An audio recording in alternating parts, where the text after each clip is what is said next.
Frères et sœurs qui êtes avec nous, à Dieu règne encore. Nous vous saluons au nom de Jésus-Christ, le Sauveur du monde. Et nous prions que sa paix soit votre partage. Amen. Nous sommes en des instants qui nous demandent beaucoup d'efforts. Et à Dieu règne encore, moment d'édification et de prière. Nous voulons échanger, mieux partager avec vous un passage de la parole de notre Dieu. Et ce passage, nous le trouvons dans l'Évangile selon Matthieu au chapitre 14, les versets 29 à 31. Avant que nous ne procédions à la lecture, nous vous invitons à la prière. Seigneur, tu as les paroles de la vie. Tu as les paroles qui apaisent. Tu as les paroles qui instruisent. Au moment où nous allons lire cette parole, Seigneur, c'est vrai que nous l'entendons, c'est vrai que nous déchiffrons des mots, mais nous avons besoin de comprendre. Grâce te soit rendue, toi qui nous as promis ton Saint-Esprit et qui permet qu'il soit à l'œuvre. Merci d'être à notre secours. Au nom de Jésus-Christ, notre Seigneur et notre Sauveur. Amen. Matthieu chapitre 14, versets 29 à 31. Viens, lui dit Jésus.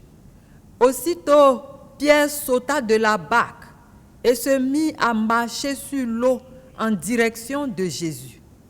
Mais quand il remarqua combien le vent soufflait fort, il prit peur et comme ils étaient sur le point de couler, il s'écria « Seigneur, au secours !» Immédiatement, Jésus lui tendit la main et le rattrapa.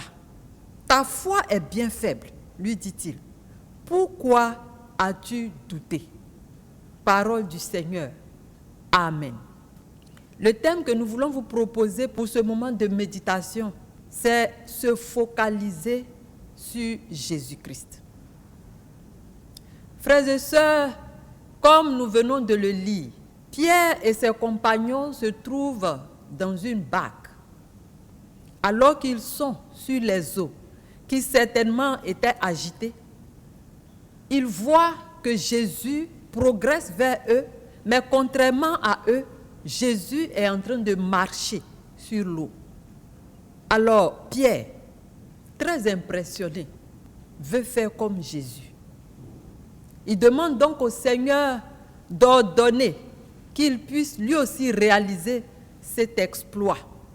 Oui, frères bien-aimés, sœurs bien-aimées, c'est un exploit parce que voir Jésus sur les eaux vient pour faire mentir tous les scientifiques. Alors, sur la parole de Jésus, que nous avons lu au verset 29, où Jésus dit « Viens », Pierre, la Bible dit, il saute de la barque et il se met à marcher sur l'eau, comme Jésus. Ce qui est extraordinaire, c'est qu'il se dirige vers Jésus. Mais, dans cette direction, la Bible nous enseigne qu'il avait remarqué que les vents soufflaient fort. À cause de cette remarque, Pierre prend peur et il commence à couler, c'est-à-dire à s'enfoncer. Il n'est plus sur l'eau, mais il a un réflexe, c'est de crier au Seigneur de venir à son secours. Et la Bible nous enseigne qu'immédiatement, comme si Jésus attendait que Pierre puisse lui crier de venir à son secours, Jésus agit et le rattrape. Se focaliser, avoir son regard sur Jésus. C'est ce que nous voulons partager avec vous. C'est vrai que nous sommes des hommes. C'est ce que quelqu'un pourra bien dire. C'est vrai que nous sommes dans une actualité qui nous demande, entre guillemets, d'être réalistes. C'est vrai que nous sommes menacés. Mais ce moment où nous nous retrouvons chez nous, où nous nous retrouvons à ne pas aller vaquer à nos occupations comme d'habitude, le Seigneur voudrait nous instruire de quelque chose. c'est de mettre ce moment à profit. Voyons comme Pierre que nous sommes dans une barque.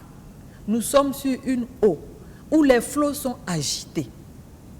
Et bien que les flots soient agités, voyons comme Pierre et ses compagnons ont vu qu'il y a un homme, le Fils de Dieu, qui a la capacité de marcher sur ces flots, de prouver ainsi sa puissance sur cette mer qui est agitée. Jésus était en train d'aller vers eux. Voyons également que comme Pierre, nous avons la possibilité de faire comme Jésus, c'est-à-dire nous aussi nous retrouver sur ces flots impétueux. C'est ainsi que Pierre a formulé sa demande. Ordonne que je vienne. Et Jésus a dit viens. Frères bien-aimés, la première réflexion que je voudrais que nous retenions, c'est la parole que Jésus a donnée. Il a dit à Pierre, viens. Est-ce que Pierre était seul dans la barque? Il n'était pas seul, ils étaient nombreux. Mais c'est lui qui a eu l'audace d'aller vers Jésus. Sur cette mer agitée où nous nous trouvons, face à cette actualité que nous connaissons, nous sommes invités à avoir l'audace de Pierre et à aller vers Jésus pour marcher sur ces flots impétueux, sur cette mer enragée. Si nous avons entendu la voix du Seigneur, cela suppose que nous reconnaissons sa voix. Engageons-nous. Mettons-nous donc à prier, à lui partager nos préoccupations. Sa parole nous dit que si nous sommes en détresse, que nous appelons à lui, il nous répond. Il a répondu à la première préoccupation de Pierre et il lui a dit de venir. Pierre s'est engagé. Mais, comme nous indique la parole, l'attention de Pierre va être détournée de Jésus. Parce qu'au moment où il sortait de la barque, il regardait Jésus-Christ. Mais étant sur l'eau, il va donc se laisser distraire. Et la Bible nous dit qu'il a remarqué combien le vent soufflait fort. Tenant compte donc de ce vent, il a pris peur. Oh, nous sommes en train de crier à notre Dieu depuis le début de cette crise. Oh, peut-être qu'à côté de cette crise, nous avons d'autres crises pour lesquelles nous crions à notre Dieu. Et jusqu'à présent, quelqu'un peut dire, mais nous ne faisons que crier. Les choses semblent s'empirer. Les chiffres qu'on nous communique à travers les réseaux sociaux en témoignent. Bien-aimés, ces informations, ces chiffres, bien qu'il faille en tenir compte, considérons-les comme ce vent qui souffle fort. Mais contrairement à la réaction que Pierre a eue, continuons d'avoir les regards sur Jésus.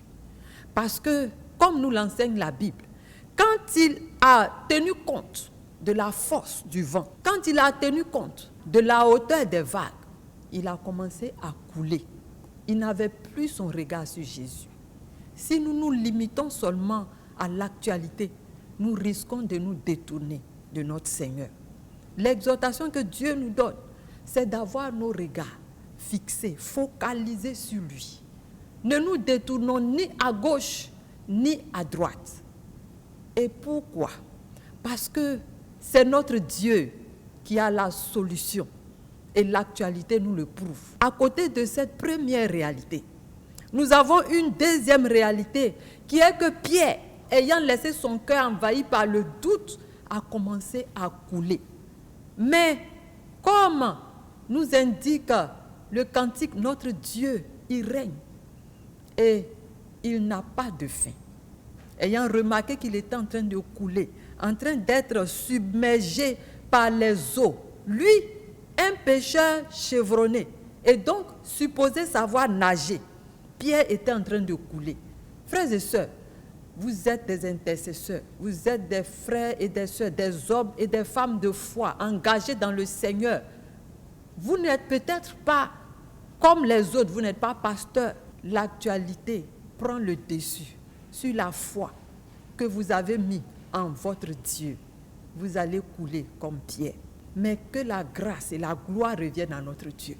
Parce que le passage de ce moment nous indique que Pierre, ayant vu ses limites, a levé les mains pour dire au Seigneur, au secours, viens me secourir, viens m'aider, viens suppléer à mon insuffisance, viens suppléer à ma limite.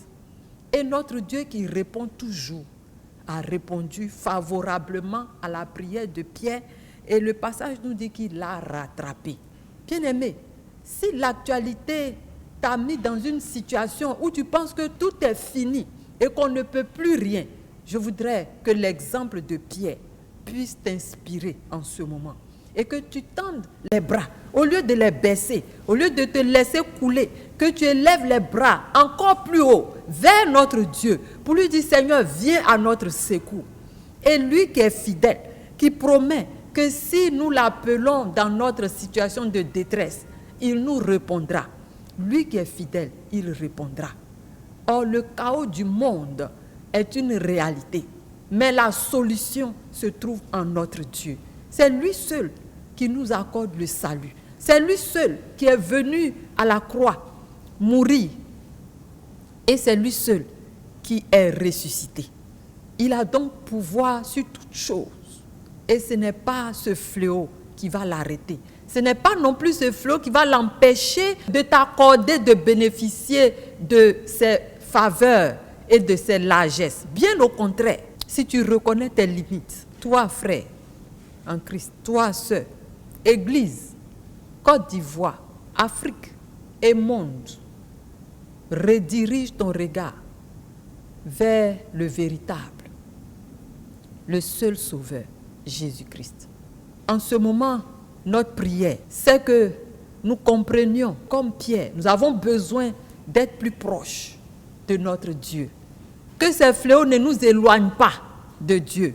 Que véritablement, nous ne cédions pas à la panique, mais que nous nous souvenions que dans les difficultés, dans la grandeur des vagues, celui qui a créé les vagues et dont la voix retentit et qui sait parler même à la nature, celui-là est disponible et c'est celui-là qui a vaincu la mort et qui est souverain pour nous sortir de la situation. Il nous a promis le salut. Ses promesses sont oui et amen. Il a promis également être avec nous tous les jours. Sa présence est donc effective.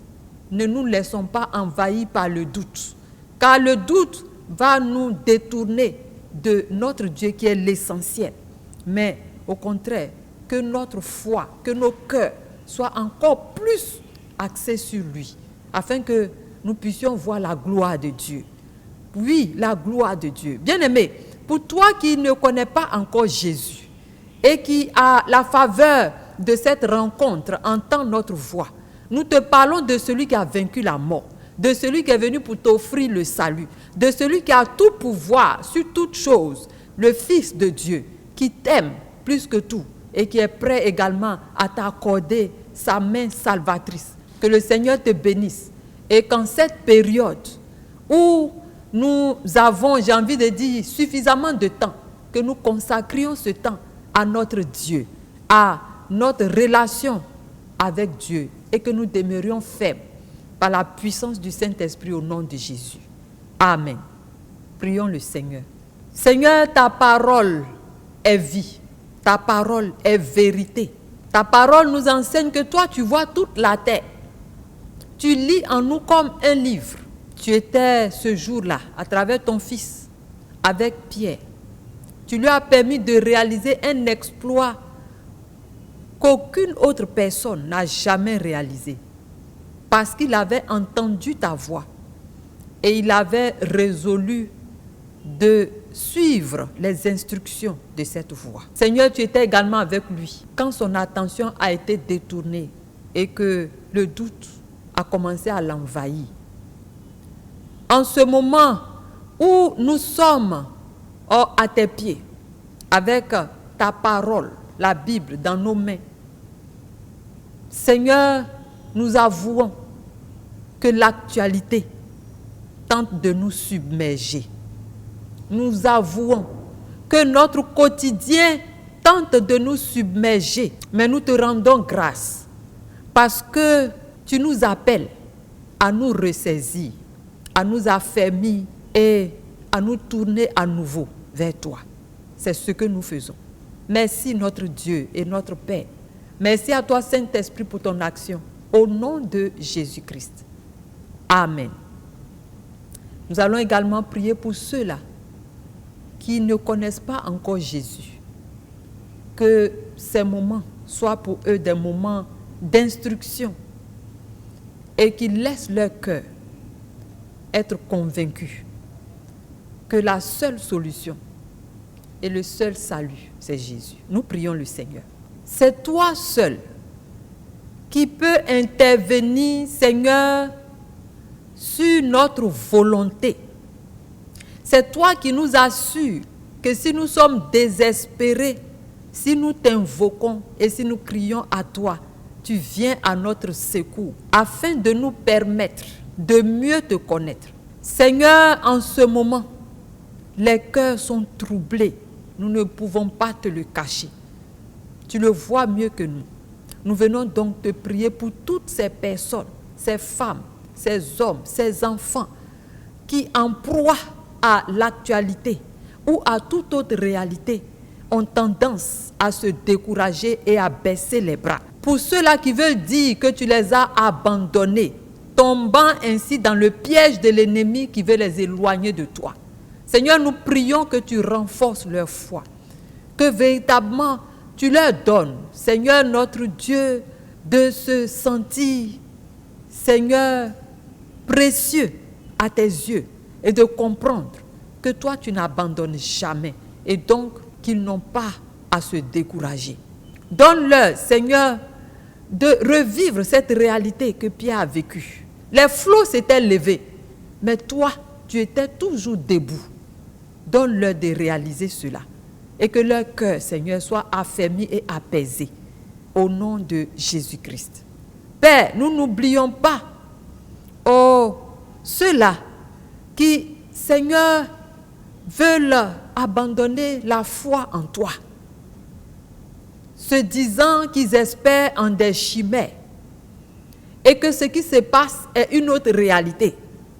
Ceux-là qui veulent, Seigneur, se détourner de cette assurance qu'ils avaient eue depuis le début en toi. Parce que, ayant écouté des voix qui leur faisaient croire qu'ils ont tort de se mettre à la prière, Seigneur, donne-leur de comprendre que l'action est bonne. Le respect des différentes mesures est une bonne chose. Mais ce qui rend parfait, c'est de s'adresser à toi. Parce que c'est toi qui as la solution. Et c'est toi qui permettra que toutes les actions qui sont menées, toutes les recherches qui sont entreprises, tout ce qui est fait, c'est toi qui permettra que cela puisse donner un bon résultat. Nous n'oublions pas, Seigneur, le corps médical. Nous n'oublions pas les chercheurs. Nous n'oublions pas non plus les bénévoles. Seigneur, ces personnes qui volontairement courent vers les autres afin de les aider. Permets, Seigneur, cette situation afin de renforcer, Seigneur, notre Dieu, notre fraternité, notre solidarité. Seigneur, nous te prions pour ces personnes afin que tu les préserves. Que personne ne dise « j'ai voulu faire du bien et voici ce qui m'est arrivé ». Mais au contraire, que les uns et les autres se disent que l'amour que Dieu nous donne de partager est une excellente chose. Et c'est par amour que nous avons pu surmonter ce fléau. Père, nous te demandons ce secours-là, au nom de Jésus-Christ. Nous prions maintenant, Seigneur, pour l'Église. En ces temps, Seigneur, difficiles, l'Église a son rôle à jouer. Nous bénissons ton nom pour chacun de nos responsables. Nous bénissons ton nom pour chaque membre, Seigneur, des communautés. Éternel, nous ne nous retrouvons pas dans des bâtisses qui te sont consacrées, mais tu nous donnes de nous retrouver dans nos maisons. Que, Seigneur, l'Église en miniature revive et entreprenne les activités, Seigneur. Que l'Église continue de lever les mains et les regards vers toi, la seule solution. Que l'Église, Seigneur, soit à mesure d'annoncer au monde qui t'ignore que tu es la solution, que tu es le salut, que tu es le seul moyen par lequel ce monde peut être sauvé. Merci Seigneur notre Dieu de te consacrer chacun des membres et de renforcer Seigneur la connaissance et la foi en toi, de permettre que chacun soit encore plus proche. Nous te le demandons au nom de Jésus-Christ. Seigneur, pour ce monde, merci pour le salut que tu nous offres. Et merci de ce que, Seigneur, si en dépit de toutes ces actions, des personnes devaient être rappelées à toi, tu permets qu'elles ne soient pas perdues, mais tu leur donnes d'être toujours attachées à toi. Béni sois-tu pour tes bontés et pour ce que nous croyons que tu nous exauces. Nous croyons que Saint-Esprit, tu portes notre situation devant Dieu le Père, parce que nous avons prié au nom de Jésus-Christ, le Sauveur du monde. Amen.